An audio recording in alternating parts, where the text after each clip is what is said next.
You know, I confronted Kim Jong Un, and all of a sudden I got a call. He said, I have a red button on my desk, meaning a nuclear button.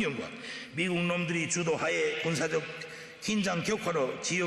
the shadows of global politics, two powerful figures emerge: Kim Jong Un, the enigmatic leader of North Korea, and Donald Trump, the unpredictable former president of the United States. Their relationship is a roller coaster of threats, diplomacy, and intrigue. But what lies beneath the surface? The Korean Peninsula has long been a theater of conflict, with North Korea's isolationist policies and nuclear ambitions clashing against the backdrop of American hegemony in East Asia. Tensions have been exacerbated by decades of military posturing, culminating in Kim Jong Un's rise to power in 2011. Kim Jong Un ascended to power, inheriting a regime defined by isolation and aggression. He quickly established himself as a formidable player on the world stage, willing to defy global norms. Kim Jong Un, speaking to his advisors: "The Americans think they can dictate our future. Our nuclear arsenal is our sovereignty." Fast forward to 2016. Donald Trump enters the arena with a brash style and a penchant for confrontation. He promises to deal with North Korea like no one has before.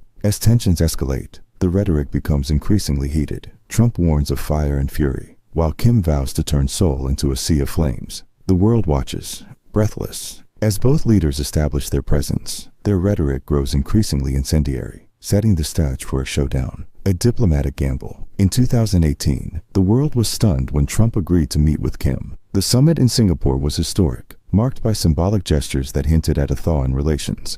After meeting, the statement of the Trump was that we fell in love. Okay? No, really. He wrote me beautiful letters, and Kim said via state media, "We will work towards peace and denuclearization on the peninsula. What you think?"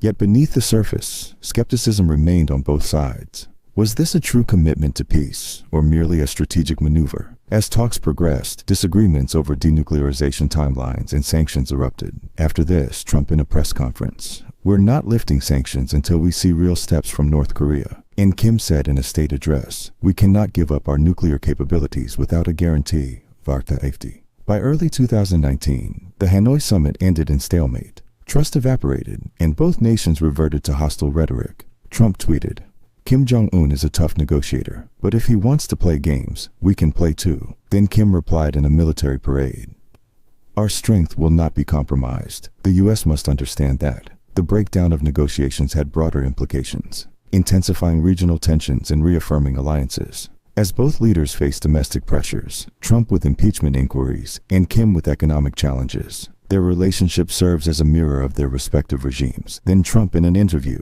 gave his statement that "I still think there's a chance for peace, but I'm not going to let him walk all over us." Kim addressing the nation with his words, "We will not surrender our sovereignty. The U.S. must learn to respect us." As a new Biden's administration takes the reins in Washington, emphasizing diplomacy over hostility, but the legacy of Kim and Trump's relationship hangs in the balance, reflecting both the potential for dialogue and the specter of renewed conflict. The relationship between Kim Jong Un and Donald Trump is emblematic of a larger geopolitical struggle. The dance of diplomacy is fraught with challenges, but the possibility of peace remains a tantalizing prospect for both nations and the world.